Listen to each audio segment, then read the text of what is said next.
When you think of Jesus' 12 apostles, you've got the big names everyone knows, right? And then you've got the mysteries. Today, we're diving into one of the most fascinating of those mysteries, a man known less for what he said and more for one single, intense nickname, Simon the Zealot. So, what does zealot even mean? Seriously, was it a political thing, a personality trait, or something else entirely? That's the central question we're going to unpack as we explore his story. All right, to really understand who Simon was, we have to start with that name. It's the key, you know? It unlocks everything about him, showing us a man who was just absolutely on fire with passion, both before and after he met Jesus. Okay, first, some quick basics. The Gospels tell us he was Simon from Cana in Galilee, and that's why I'll sometimes see him called Simon the Canaanite. It was really just a way to make sure nobody confused him with the other Simon in the group, Simon Peter. But it was his other title that truly stuck. Now this is where it gets really interesting. Historically, the term zealot could refer to a political movement back in 1st century Judea. These were groups that wanted to rebel against the Roman Empire. But for Simon, this term became something more. It started to describe his very soul. It was a name he earned because of his fiery devotion and the incredible, relentless zeal he had for spreading the gospel. So not just a political label, it was his identity. You know, every apostle had that one moment, that turning point. And Simon's was, well, it was huge. Answering Jesus' call wasn't just a change of job for him. It was a complete reprogramming of his life's purpose and where he aimed all that intense passion. This quote really just nails it. Think about that phrasing. A previous life steeped in political passion. That tells you the zeal, the fire, was always there, but its direction was about to do a complete 180. He took all that energy and channeled it away from earthly politics and into a brand new mission of faith, love, and service. And you can see that stark contrast right here. On one side, this raw political passion. On the other, a completely new path.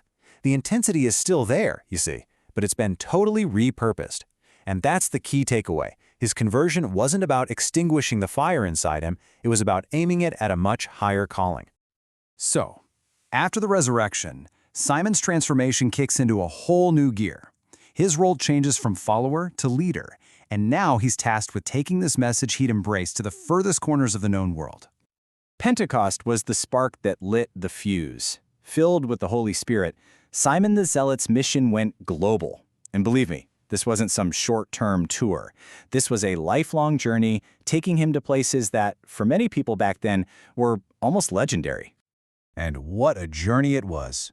Just look at the ground he covered. From Egypt all the way across North Africa to the Occidental Sea, and some traditions even say he made it to the British Isles.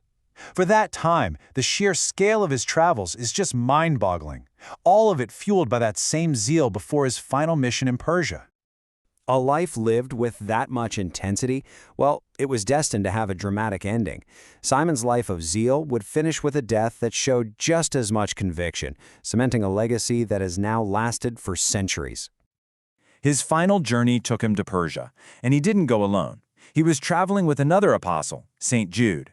And it was there, in Persia, that their missions ended together in martyrdom. Their paths were intertwined right up to the very end. And because they shared that final journey, they're still linked today. The Church actually commemorates both St. Simon and St. Jude on the very same day, October 28th, to honor their shared mission and their ultimate sacrifice. So, what do we take away from the story of Simon the Zealot? Well, he's this powerful symbol of just total commitment. His life is the ultimate story of true conversion, of taking this immense passion and channeling it toward a higher purpose. And for believers, his story is really a call to live with that same kind of bold, unwavering faith. And that kind of brings us to a final, more personal question. Simon's whole identity is captured in that one word, zeal. His entire life was defined by a fire that he poured into his mission. And it kind of forces us to look at ourselves and ask, what are we truly zealous for?